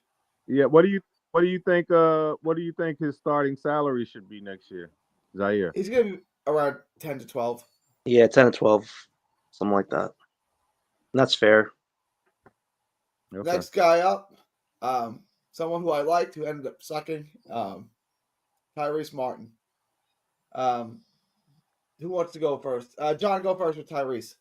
Yeah, I'll give Tyrese a C plus. I think he's been a steady Eddie this year. He's giving you some points. He's giving you some assist numbers. Like he's just trying to be active every time he's on the court. Now his numbers didn't exactly take off like some people thought they could after he had that big 36-point game against the Suns. But I think he definitely earned Jordy's trust this year as far as getting minutes. It was kind of weird that his minutes kind of got decreased towards the end of this because he could have been one of those guys on the court leading these other guys who were just getting minutes on the court. But I guess they wanted to just see what the young guys could do. But I think Martin's definitely got to look out for this summer. If the Nets could see a role with him, potentially could be a backup piece for us. So hopefully he could build off of what he tried to start this year and hopefully continue that if they pick up his options. So I'll give him a C plus. LBL? Well, just because I don't want Iceman the Eskimo to beat me up, I'm gonna give him a C. I'm gonna give him a C.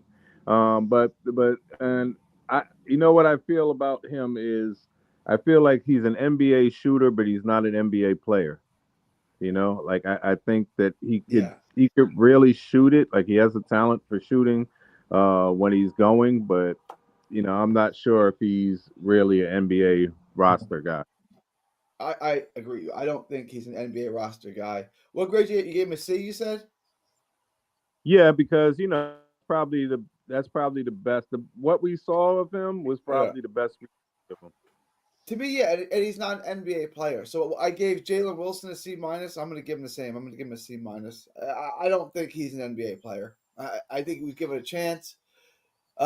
He's older. He's not young. He's not like he's 20 or 22. He's an older guy. He's been around. He's not an NBA player. Again, he may have played his last game in the NBA. C minus. Dylan? My bad. I'm back. What I miss? I'm gonna give him a C minus. There was nothing like extremely special about what I saw. He had a couple of cool games, but other than that, just not an NBA player to me. So I'll give him a C minus. All right, Leaf, you missed Zaire, right? You didn't give Zaire. Give Zaire and then Tyrese Martin a grade. Zaire was my favorite player this year. I'm giving him a B plus. As a top 10 pick, no matter what, I don't give a damn what Dylan thinks about this one. Well, like he is a player in this league. Dylan said the same thing. Dylan agree with you. Dylan gave him an A. Yeah. What? Damn. Why am I getting shots? What the fuck? My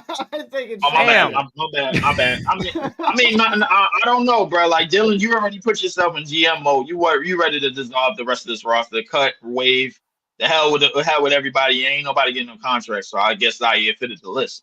But Zaire was yeah, so I give him a B plus. Who was the next player? Tyrese Martin. I'm gonna give him a D. I ain't listen. I get the fact that he can shoot well. But we found out can he really like not? Well, he can get the shot off. Well, he can get the shot off. Okay, he can get the shot off well. So can Dariq Whitehead. We just don't know if it's gonna go in or not. I mean, like Dariq Whitehead basically got the same shot profile to me. They could shoot out of pocket threes with a hand in their face. They can get them up there. It's just all a matter if they go in or not. If they're not going in, he's at best a D minus. If they are going in, he's at best a C plus. So I give him a D minus for this year, bro. Like, because it hasn't really helped much. It's helped with our tank somewhat, but whatever the tank looked like, but it's shit anyway. But D minus for him. All right. Next up, this is going to be an interesting one. I'll start with you, Dylan. Noah Clowney. The injuries were a concern. The excessive shooting from three was a concern. Really wasn't much improvement to his game. as a, place the ball on the floor and pull up for a mid-range. There was nothing like that. Post game was very limited. I'd probably give him like a C minus, potentially a D plus. It was a pretty rough season for him. He showed the upside as a perimeter scorer, but even then it was very inefficient at times, very inconsistent, and the injuries are definitely a worry for me. So I'm going to give him a C minus. I agree. I'm going to give him a straight C because I had one question for him. Can he? And before the ankle injury, after the ankle injury, it was a complete disaster. But before the ankle injury, I had like the biggest question I had for him was, can he consistently hit the three? And he could. But then he did nothing else. If you watch him, his offensive game looked like he was like peak Clay Thompson. It's like, what are you doing? Like his first actions to catch and shoot. It's like you're not Clay Thompson. Like try to make a basketball move, try to attack. Like you're not that kind of shooter. But like everything was just catch the ball and shoot. Like just catch it and launch. It's like this is not what I envisioned he would be. It's nice that he can hit the three, but there was nothing else to him. Like if you look at his typical shot charge, it was like 3 for 8 and 3 for 8 from three. It's like this is not what this is not really what I like. Can we move the ball? Can you put the ball on the floor? Can we create offense around you? Or are you just gonna act like you're Pete Clay Thompson, but only hit threes at a 36% clip? Like it's not ideal. Hey Gary, I want to go next because I want to ask. I want to segue you with this question because did you see Clowney's first summer league season? I did. And that's why I'm kind of disappointed because I know it's against summer league guys, but he showed much more in terms of shot blocking and rebounding and being somebody his shot who could blocking was non-existent this year. Like did he block that's a what shot I'm this saying. year? That's what I'm saying. So I saw what potentially could be because he didn't shoot a lot of threes in that first year in the summer league. But he showed that, I can be a guy who could rebound. I could be a guy who could defend in the post. But then none of that was shown this year. So I'm giving him a grade of probably a C minus as well. And, because it's like it's not important to me, how well you could shoot the three. And I have to see how much of this was him and how much of it was Jordy. So that remains to be seen. It's wild. Last year in 370 minutes, he blocked 16 shots. This year in 3 times as many minutes, 1,042, he blocked 21. His shot blocking was, I didn't even think he blocked that many. I can't even think off the top of my head. I don't remember a single block shot he had this year. Somehow he had 21, which is awful. That's really bad for that many minutes, being 6'10". So yeah, and then his rebounding, he's not a good rebound. I think in many ways he took a step backwards, right? Like, I don't need to see him shoot 10 threes a game. I don't need to see him try to mimic Klay Thompson, just catch the ball and shoot it immediately. It's like, it's wild. But John, Leaf, you guys haven't given. Oh, you gave him a C, a D. You said, right? I said a C minus. A C minus. Okay, so we're all in that. Leaf, John, what grade are we giving him?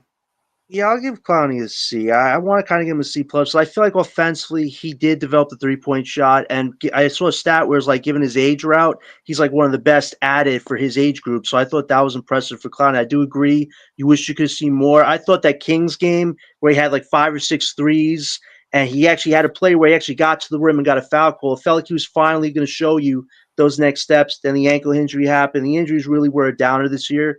I think for Clowney this summer, work on your dribble game. Find the interior offense. I think the shot blocking, like LBL said, was better last year than this year. And it's a good point that Jordy asked Clowney specifically this year to work on your offensive game. Don't worry about the defense. I think what they wanted to do is they wanted Claxton and Clowney to play together on the court. But when Claxton started out injured and then Clowney got hurt, we never got to really see Clowney and Claxton together as a combo. I thought Claxton's defense and Clowney's offense could have maybe helped each other out, but given the fact that one was injured and the other was going through a midlife crisis, we really didn't get to see that come to fruition. So I think for Clowney this summer, work on the offense more. The defense needs to come back, and next year is definitely an important year. So I'll give him a C for this season. But nobody should definitely give up on Clowney. That's for sure.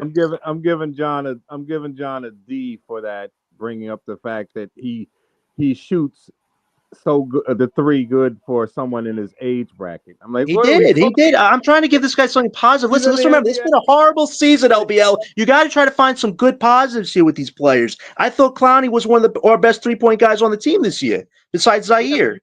you said because of the stats show that due to guys his age shooting the three. How many 20-year-olds are allowed to shoot a bunch of threes on winning I'm teams? just happy we had big shooting threes, period, LBL. Remember last few years we had bigs who weren't even shooting that many threes? It's good to have a big that actually is not afraid to shoot the three on this team, unlike Claxton. We're Let me never get to afraid. Leaf. Let me get We're Leaf. never Leaf. Let afraid. me get a grade on Clowney, and then also let me get a grade on Day'Ron Sharp. I think Leaf's on mute again. All right, guys, we're gonna move Day'Ron Sharp whenever Leaf gets back. Guys, you want to continue hashing out the Noah Clowney shoots too many threes. I'll just speed it up for the sake of going on. In terms of Day'Ron, I would say I give him a B. But that B is it's hard to get it's hard to rate guys based on their ability to stay healthy.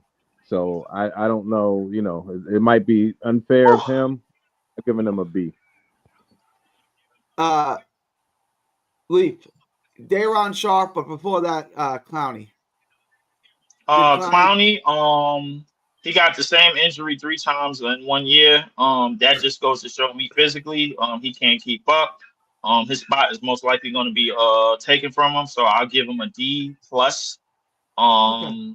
It's nothing that really expanded about his game. I thought his defense got worse from last year. There was not everything, all the comparisons to him defensively to Claxton, I didn't see. Him and Claxton both got lazy on defense at a lot of times. They both I got didn't see that. lazy and both got big boyed. So I guess there are some. Yeah, and they both got bullied. Yeah. So Day'Ron, I really did like Day'Ron this year. Day'Ron arguably had the best stat line for a net this season, bro. So I'm going to give him a B minus because we're looking at him of the beacon of what our center position is supposed to be. It's just a lot more skill, a little bit taller, command the paint on his own, and a lot better defensively. Just a better version of Day'Ron Sharp. That's all it is. But Day'Ron Sharp gave us the blueprint of what type of center that we need going forward. In that one game when he had 25, 15, 5, 3 and 3. Yeah. So he gave us the blueprint of what type of center we need. So I'm gonna give him a B minus, man. Shout out to Day'Ron, wherever your career may take you, bro. But you gotta get the fuck out of here. Yeah, I don't think he's going to be back, unfortunately, because Claxton's going to be back. I think Day'Ron proved himself that he can be a backup center in this league. That he can play 20 minutes a game off the bench and give you. Come on, Dylan, you got to do something about this, man. Come on, man. I'm going to give him a B. I'm going to give. What am I doing about what? Season. For Day'Ron. Listen, I'll take Day'Ron back for $3 million a year before I ever take Claxton back, bro. Like, come on, bro. But Claxton's coming back. Like, I'm like, no one. It is gonna be. There's one team I think maybe will trade for his contract. That's the Lakers. Like, what? You guys think it's gonna be easy to get rid of Nick Claxton? The contract he performed like a two-way player this year. Yeah, like it's not gonna be easy to get rid of Claxton. I would rather keep Sharp, but if we're paying Claxton $25 million next year, can we really pay Day'Ron 10? And now you're paying $35 million for poor center play? You might No. This is what you do. You get on the phone with the first. We might have you to get on the phone. You get on the phone and tell Atlanta how bad y'all want a lob threat. Yeah, I want it. Okay, all right, fine. Send whatever you can send it. I don't even give a damn, bro. Just send the shit. I don't care. You want to send a pick with it? Fine, send a pick. The Hawks don't have any contracts, though. That's the problem. They have realistically Indiana, Atlanta, Toronto, the Lakers, and maybe Memphis are the only 5 teams. Maybe the Pelicans, but their contract situation's really rough. What's the other thing in the room? Yeah, he said he New York in the room. New York in the You ain't had no business doing what you did at all, Bobby. Who's he on the phone with? All right, that's cool. All right. He's on the phone with go Clack. ahead. No, you're good. Yeah. If you gotta take a phone call, take a phone call. Who hasn't given him a grade yet? Are we talking Yeah, Dayron? Yeah, Daron. John, I would give him a B. I really liked the way that he played this season. You you should know, a D. You like the way he no, plays? no, B. B. Oh, no, Um, I'm trying to give him a D. No, All right, a B. that would just be cruel. Yeah. No, Cam Johnson still gets an F though. No, Dayron, I would give a B because I think he improved tremendously with his physicality down low. His three ball has been a major increase in production. I want to say that he hit more threes than Claxton with ease this year, and that's something that Sharp really wasn't expected to make a leap in. The rebounding percentage, offensively and defensively, was really good. He fixed up a little bit of those issues he had last year where he was in foul trouble left and right. So overall, I really enjoyed his play this year. I hope to see him back. I would love to see Claxton traded so this way we can get a little bit cheaper in that big man department. But I'd give him 8 to 12 million, somewhere around that range, to be the backup, and hopefully in the near future the starter once you move Claxton and kind of develop your young big man that you hopefully draft this year. All right, John. Yeah, I would give Dayron a B minus. It was unfortunate that he got injured to start out the season. I thought when he came back, he was showing some good things. That series, that game that Leaf was alluding to against OKC, that was one of Dayron's best games of his entire career. Like to take on Hartenstein and Chet Holmgren, give him a run for the money like you did. I thought Dayron definitely opened up people's eyes. And I saw a stat recently where he's averaging over 8 rebounds, which might be the best in the NBA for a big. So Dayron has definitely opened some people's eyes, but unfortunately, he's a backup still in many ways. And this organization is never going to give him that starters treatment. And playing 15, 18 minutes a night isn't good for his development. So, yeah, I agree. If you could find a way to trade Claxton this summer to the Lakers, you definitely want to bring Dayron back. And if you're forced to draft a common Maliwak and Dayron, there's my starting big and my backup big, and then we'd be good on rebounds. But other than that, if the Nets do draft a big this year and Timmy's still with us, hard to see, and Claxton's still here, it's hard to see Dayron get any minutes whatsoever, and that would be the disservice to him. So, yeah, it's kind of hard to see Dayron come back this summer unless Claxton's traded, but he definitely opened up some eyes this year, and hopefully wherever he goes, like Leaf said, he plays good ball because he's definitely worthy of being a backup big in this league at the very least. Is Dayron restricted? He is restricted, yeah, which is why I could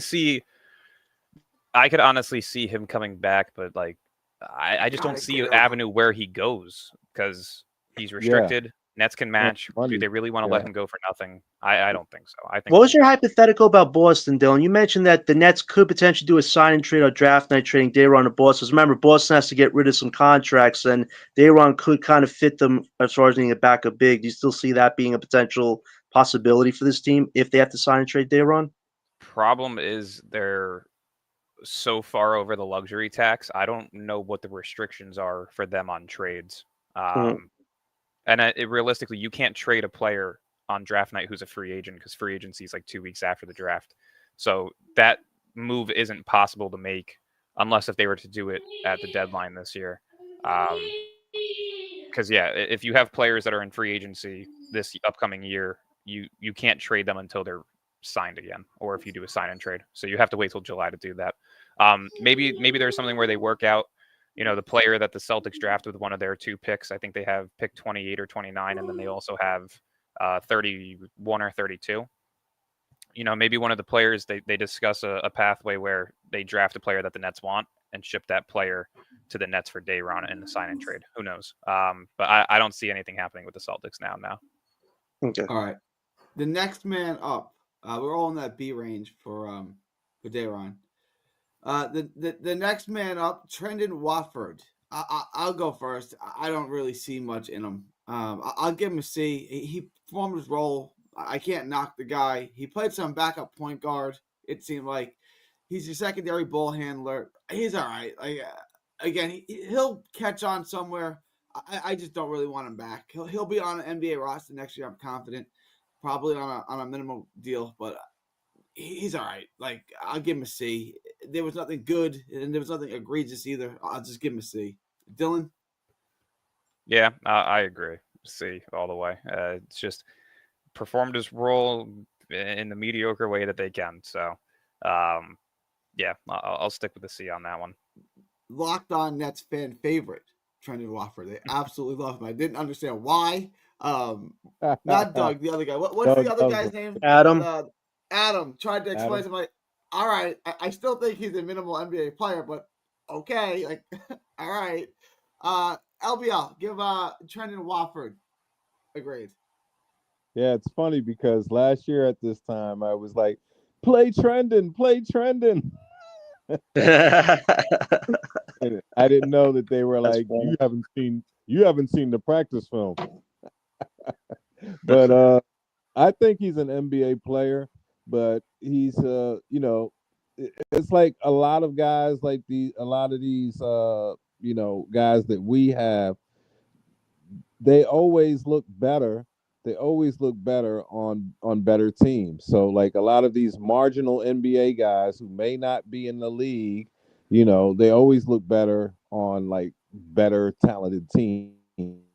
Like Gary Payton II, like Jordan Farmar, like Devin George. Like, they always look way better when they're coming off the bench, and spelling Kobe, or they're coming on the bench and spelling some, but so I think that he'll have a role in there, but I'd give him a C. A C? I mean, yeah, we're all kind of John, Leaf. You guys are both in the C range. Yeah, What kind of grade? yeah, I'll give him a C. C. Again, he was injured to start the season, came back. He's kind of had that enforcer role as far as being an offensive spark plug off the bench. But you look at what is his real role. He's like a mix of a When forward was and he a spark plug? John, I gotta push back and he was a spark plug. Like, well, when he's was the he a only. If you spark look at how plug? bad the games are lately, he's the only guy that's giving you something When close to did 20 points Wofford a come in game. and give you like 10 points in 4 minutes? When did that happen? What Gary, I'm changed not saying up? that the guy is going to be the next Kate Cunningham. I'm just saying that he's giving you something digestible. When he's Yeah, like no, I those agree. I think vegetables that you have spark to plug eat, might be a and little and they're overstated. good for you, but you don't want vegetables, right? That's kind of how I I would got you. describe Wofford on this team. No eat But vegetables. All you need to be healthy is fatty meat and water. No vegetables. yeah, I yeah, haven't yeah. eaten We'll vegetables in get two you on years Sal now. too, What is Gary. wrong with But yeah, No, I, fatty meat and water. but Leaf, yeah, you just can I want to? mention can I mention yeah, something Willie. here? When it comes to Yeah. someone like Watford, when it comes to some of these guys, I think a big part of what really hurt these guys' development, and even Jordy's ability to experiment, was keeping freaking Ben Simmons on the team so long. Imagine Thank if we you. I said imagine from last year, you should just send them home. If you that's what can't I'm buy them saying. out, just Imagine send if them home. I mean, because a lot of these guys didn't even get to dribble the basketball for half Yep. a season. You know what I'm Right, saying? Because right, he was in the lineup and everything. And it's like, right. imagine he just wasn't there. The Gary and I could have had the great experiment. Can you give the ball to Cam and see if he could play point, right? Cam Thomas, Yep. right? And see if he could play point. We never saw that. We If never it doesn't saw a work lot out, of who cares? things It's an because experimental season. And Like, who and that's a cares? Jordy move If to he's not play figure it out, then he Thomas. can't. Well, and yeah. Yeah. But Leaf, wait, can and I did just you? finish up on Wofford real quick? Like, you don't know what his real role is on his team. He's like a mix of a point guard and a forward. But if you bring back Zaire and Gary's favorite player D'Lo, what role does Wofford have on this team? He really doesn't have a role. So I think the draft and free agency will kind of dictate if this guy comes back. And he's never made anything more than a $3 to $4 million salary. So he's not exactly going to get big budget money to come back to this team. So yeah, I give him a C. And if he comes back, okay. But if not, I'm not surprised. Leaf, did you give a grade to Wofford? Leaf's muted. All right. Let's get to the next guy. The next guy's gonna be. We got two more guys left, and I'm not doing guys like Tosan from Walmart or Shake Milton or anyone else who played like 10 minutes for this team Favorite this year. players. D'Lo. Oh, we'll do Cam Thomas first, and then Tilo. Cam Thomas. Who wants? Dylan, you want to start? You want to do Cam Thomas? Yeah, I mean, it's very disappointing the season that he had in terms of the injuries. The scoring was nowhere near Give what him I an think a F, lot of Dylan. people. What? Give him an F, Dylan, bro. Come on, don't pussy foot around with it. Give him an F. No, listen, the scoring wasn't where I felt that it should have been, especially with him as the primary scorer. The playmaking definitely took a little bit of it had a bit of improvement towards the last couple of games that he was healthy. Overall, due to the injuries and the lack of scoring that I felt that he should have had, I'm going to go with a C minus. I'm going to go with a C plus. I think it could have been better. I think he proved that he is a legitimate scorer, that he can score 30 on the moon, but that's all that he can do, right? He did play make a little bit. He didn't really up his stock much. He kind of validated who he is, and he's going to get himself a $20 million a year contract moving forward. So it wasn't all lost. A C plus. Leave. You're chopping out the bit here. Go ahead. I was going to say, like I said at the beginning of the year, he was either going to be a guy that gives you, 25 plus, but a bit of inefficient, or he was going to be like a 22 inefficient, and he was near that 24, 25 range and inefficient. So I just that's don't know kind of how what we you got think from that him. he can be efficient when he is literally launching up every grenade, taking every difficult shot. 5, 4, 3, 2, 1 on the shot clock. Who's taking the shot? Like it is really hard to be efficient when you're the only guy on a horrible team with no offense who can score. Because you got to put it. Your efficiency numbers are going to take a dive, right? Yeah, And, no, I agree. I mean, it's really about just finding your spots better, and also being game planned fair. around. So you know a how little bit partially on his fault, a little bit partially on the game plan, but for what I had expected from him as, this kid who came off the bench last season after, blowing everything up and putting up 3 back-to-back 40-point games, I was expecting a little bit more from him this season with the limited amount of games that he was playing. So 24 points on 43% shooting is really Ain't not. that the same thing Quentin Grimes did this year? I mean, go ahead, Leaf. I mean, I give him. Go ahead. If I missed anybody, just let me know. But I give Cam Thomas a C plus as well. It wasn't. Dylan kind of he kind of lighted the match and smoked them, bro. Like the second that he got 30 something minutes a game, you saw the injuries get worse and worse and worse.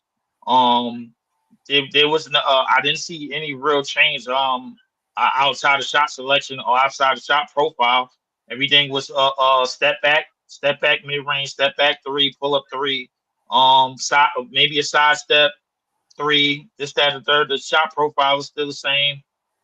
He drive when he needed to drive, a couple of floaters here and there, but I mean, it wasn't nothing that I didn't see before. I mean, I was expecting a whole bunch of things to change, bro. Like, but basically, if he doesn't up his guard abilities in terms of dribble, passing, and shooting, then it's basically the same situation with the Bulls with Kobe White. That front office is not going to take him seriously, so I gave him a C plus. If anybody I missed, just let me know because I don't know who I missed. So. No, I think we're good. We only got one player left after this. John, have you given him a grade yet? No. I think John LB.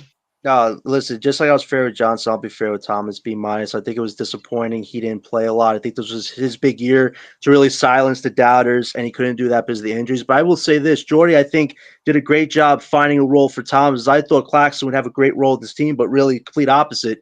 Thomas fit in as the 2, and I don't think Thomas needs to be 1. If Thomas is the 1, his defense, rebounding, all the other things besides offense are not going to be as good because he has to make a lot of decisions. Being the 2, it was a lot easier for Thomas to make decisions this year. And I thought in the beginning, the defensive rebounding was much better. When he came back, it was the offense and the playmaking was much better. I think for next year, and I've had healthy debate with Breezy about this, it really is Thomas's big year to prove if he can be a starter. And if he can't be durable enough or consistent enough, which are his 2 main problems, it's not really shot selection anymore. I thought he was very efficient this year. I think the problem for me is durability and consistency. If he can't do that next year, if he comes back, I think you have to start thinking about moving Cam to a 6-man role because at the end of the day, if you're going to be a starter, you got to play more than 50 games a year, and Thomas has yet to hit that benchmark for him as far as having a cornerstone role. So I'll give him a B minus, and if he comes back this year, big summer expectations for him because he has to show it, or else I think the Nets are probably going to move off of him in a year or 2. And LBL. Yeah, I'd give him a B, because I think in the beginning of the year he started to, play better with Jordy. But I think I can agree with both Gary and Dylan. Gary in the fact that it is hard to be very efficient when you're the only scorer, and especially when you're not surrounded by guys who can rebound. Because the biggest difference between a guy who's a gunner is usually you put a lot of rebounds around him, so he gets more chances to make that up. Then as for Dylan, what he said about him being 6th or 7th man, that's his ideal role to me. To me, Cam Thomas is a Malik Monk type. Just come off the bench, give him some instant off, and that's the extent of it. So I would give him a B. And as far as for John saying that this is a make or break, I don't see that as. I think he's already established what he is. He's a 6-man instant offense guy, and I like that Leaf didn't go any farther than he needed to with him. Because we all know. Well, I'm sorry, I coming missed for the grade. us. What was the grade? I totally missed the grade. I said B minus. I think so. Yeah, B. B. All right. Who's got that background noise? That might be me. Yeah. All right. I get to you. Yeah, I get to you. All right. LBL, you want to finish up, or do you want to move on to the last guy? No, we can move on to the last guy. Got the D'Lo quote, Gary? Oh shoot! You want to send it to me again real quick? I'll pull it up. Wait, send it to me. It's on your Twitter right there. I sent it to you. Did you just send it to me? Hang on. Yeah. We're way out of time. Let's just get to the grade. We've been on at this for 2 hours. Look already. at what player 1 said.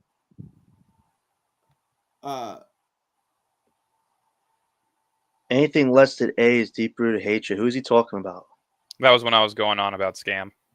Oh, that was scam. Yeah. Oh, okay. I thought it was not a primary secondary option. And yes, like, it is. And yes, it is. It is deep-rooted hatred. So, yes. It's a lot of deep-rooted hatred. I heard it in his voice. I like that. Yeah, you just like Dylan. The day that he gets traded or is off this team, I will celebrate. All he's doing is clearing out all the waste, fraud, and abuse. That's all. All right. Who we got next, Gary? We're getting a there's a quote. When did you send me this, John? I can't. Here it is. It's Lucas Capron. Yeah. All right. No, that's not it. All right. All right. D'Lo's the last. I can't find it, John. You don't have it? Do you have it? It's all right. I'll just try to speak over remember for him. Let me try to find the comment.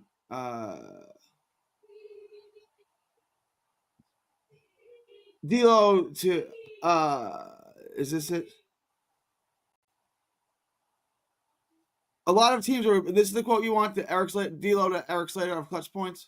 A lot of teams are rebuilding, but to be here. Yeah, you go. Yeah, there it is. There it is. Yeah. Let me pull this up.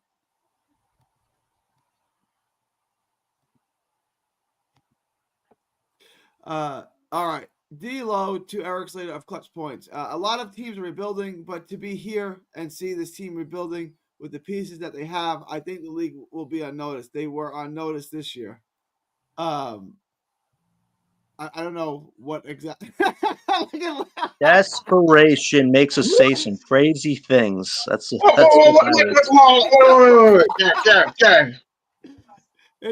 there. You want to enlarge it? I don't know.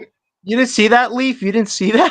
That was like yesterday. I'm just now seeing this now. What the hell is D'Lo talking about? He's desperate. This guy don't want to go back to Shanghai, man. This is I want to stay here badly that I will push Reese Beekman over the hilltop. He talked to Scam all off season, trying to figure out how Scam was able to. D'Lo, you want to take stay in the NBA that bad? Yep, that's how bad he wants it. He wants 18 mil. This is all a tactic to get Sean Marks to overpay him this summer. And if that happens, Marks will be available. I mean, Gary, you sure? He's getting 1 year. I mean, how many bad contracts Mark's giving out, man? D'Lo's trying to do another heist here. He'll be here next year. Rest assured, D'Lo will be here next year. I give D'Lo a C-, man. This guy is towards the end of his career as far as a starter goes. He has to accept a 6-man role, or else it's have fun in Shanghai. That's what this is telling me with D'Lo. What's scary is he's not even 30 yet. I mean, at the end of the day, if he listen, LBL, if he doesn't have the ball in his hand, what does he impact the game on? He really does nothing else. I mean, every time this guy takes a tackle from somebody, you hold your breath and hope the kid's okay. But yeah, man, I just think with D'Lo right now, if he doesn't have the ball in his hand, He doesn't impact you in any way. And this is a desperation move. Reese Beekman and Keon Johnson are waking up the NBA. Come on, D'Lo. You ain't selling us on this one, just like Sean Marks ain't selling us on him being a good GM. Come on. Yeah, the Kenny Atkinson Nets. This is not, which is what he's trying to relive. This is not that. This is the opposite of that. Those had some real players that became rotational guys, decent players. Spencer Dinwiddie, Karis LeVert, Joe Harris, like those were NBA. This is not that. This is a bunch of garbage. I love D'Lo. The first six words of that statement, I think that explains all of our wins. Yeah. True. He's one of my favorite Nets. I have a D'Lo jersey. If I had to rank my Nets, he's somewhere in the top 5, maybe top 10. Yeah, I love D'Lo. I got to give him an F. He was horrible. He didn't shoot the ball well. He didn't score the ball efficiently. And when he played, he did create offense for others, and we won too many games when he played. I don't know why he was here. I don't know why he stayed here. I don't know why he's coming back. I just don't understand any of it other than I like D'Lo, right? Like, is that what it is? I like D'Lo. He was one of my favorite Nets. But I don't understand his function here. So I got to give him an F. I don't know what else to give him. John was nice, I thought. I got to give him an F. Like, why would I not? You know what? I'm going that same route, and I can say the same thing. You know, I got pictures with him. I met his brother. I talked to him after a game and stuff, and he's a really nice guy and everything. But hey, he didn't come in, and he should have came in with a chip on his shoulder to really prove that he's going to ball out and get some money from somebody. But he didn't really do that. Even given this opportunity, he didn't really do that. And so it's a failure. It's an F. So we got an F, a C minus. Leaf, give D'Lo a grade on his tenure this year with the Nets. I mean, it was half a season, but I still give him a D minus, bro. Like at best, bro. Like it wasn't. The playmaking was definitely there. Just to talk about the play, the playmaker was definitely there. The shots stink like shit. Obviously, I don't know what the hell D'Lo was putting up at times, bro. Other than that game winner that he got when we played against Houston, I didn't really see anything from him that read, I'm ready to help be a veteran to these guys. But in a season where we were supposed to win, well, a lot of people thought we were supposed to win 15, 17 games. I mean, it was kind of mostly Struder's fault, but he didn't do us any justice, so I give him a D minus. This is all about trying to get his money. Like at the end of the day, when he said, "Oh, I forgive Sean Marks," sure you do, D'Lo. You forgive him for throwing you to the curb when you had the best career numbers of your career, and because of him throwing you out, your career numbers all bottomed out. Yes, you forgive Sean Marks. That's why you're pushing these guys so much to the hilltop. Listen, I know what D'Lo's doing. He's not as bad as some people think he out. Apologizing for 18 mil a year, bro. Like I ain't gonna lie, you hit the lowest of the low in the NBA. I ain't gonna lie to you. To get 18 mil a year, bro, from a team that's not going nowhere. I got a question. Damn. I got a question, and the question is this: like, was his power play more of I'm going to try to get a multi-year contract out of the Nets more than because I'm saying most veterans who were in his position, they would have tried to play as good as they could, and then asked the guy to either cut them or something so that they or buyout so that they could play for, so they could play next week, so they could play for a team. So is his value that low around the league that no postseason team would want him on their roster? If they need a backup, that's the only thing I could see D'Lo playing on a team as a backup role, because defensively he's that bad. Defensively, I'm asking the panel that is his value so low right now that like if they had released him or whatever, nobody would have picked him up. I think someone would have. I think they want to keep him. I think you could have traded him for twos. I think you could have bought him out. I think there are things you could have done with him. He still offers you. You can see that he can play. But don't you think he has? I'll see y'all later, man. Have a good one, Lee. But being that he's in his walk year, don't you think that he had some control over that, like where he could have went to Marks and said, "Hey, man, I really want to catch on with a contender or something like that. I really want to get a chance and to make more money." Yeah, I think Like, they've what's reached an his? agreement I don't get it. that if he stayed this year, they'll bring him back next year. I don't have any evidence of this. That's my speculation. I think that they've already verbally That's agreed. a better. He felt like that's a better shot for him than to go Yeah, to a team and not play, right, or play right. lousy. Well, I think he Wow. likes it here. The fans obviously like him. I think Mark's agreed to pay him. We have cap space. I don't want to test out the market in a rough free agency year. So if you're going to bring me back, I like it here. You're going to give me $10 million. I'll just take it and stay here. I don't know. We'll find out more in the offseason, right? But Yeah. my speculation was the reason why he's here is because he's going to. And I said this a month ago, 2 months ago, and everyone laughed at me when I said there's a better than 50-50 chance that D'Lo's back next year. That doesn't sound so crazy anymore, does it? If he gets 18 mil, All man, Sean Marks is the most gullible man I've ever met in my life. Like, at the end of the day, that's the thing about Sean Marks. It's easy to make him feel guilty about your situation. All these players like, trade me, Marks. You got to get fired, Marks. Tell me where I want to go. Like, Marks likes to make everybody so happy that they're now using it as a weapon against him. And I would be surprised if D'Lo tries to extract as much as he can this summer to try to stay. He doesn't forgive Sean Marks. He just wants to make Sean Marks feel the wrath of making him feel bad I for just trading him off his team. Gary, I Out of feel here. like if we re-sign him, to whatever his minimum, and it's more than a 1 year deal, I feel like 1 year deal that's only. Yeah. okay, because I'm gonna say that's just bad. That's just bad management. If you're This gonna, could be a Yeah. crazy summer, man. This he's team only, has he's everything to not do. even 30 yet. He's not even Yeah, 30, he'll but be he's 30 already. next year. He just turned 29 during the Yeah. season. So Gary, do you want so to finish? Dylan, hang on. Dylan gave him a D plus. He texted me. Dylan had to drop off. It's just the three of us left. So Dylan gave him a D plus. All right, what are you gonna say, John? Do you want to kind of end this with talking about storylines for the playoffs to look out for that could have some I got it. connections? Well, we can pick it up tomorrow. I'm like a Well, half not hour tomorrow, maybe over. Tuesday. Yeah. Maybe Tuesday.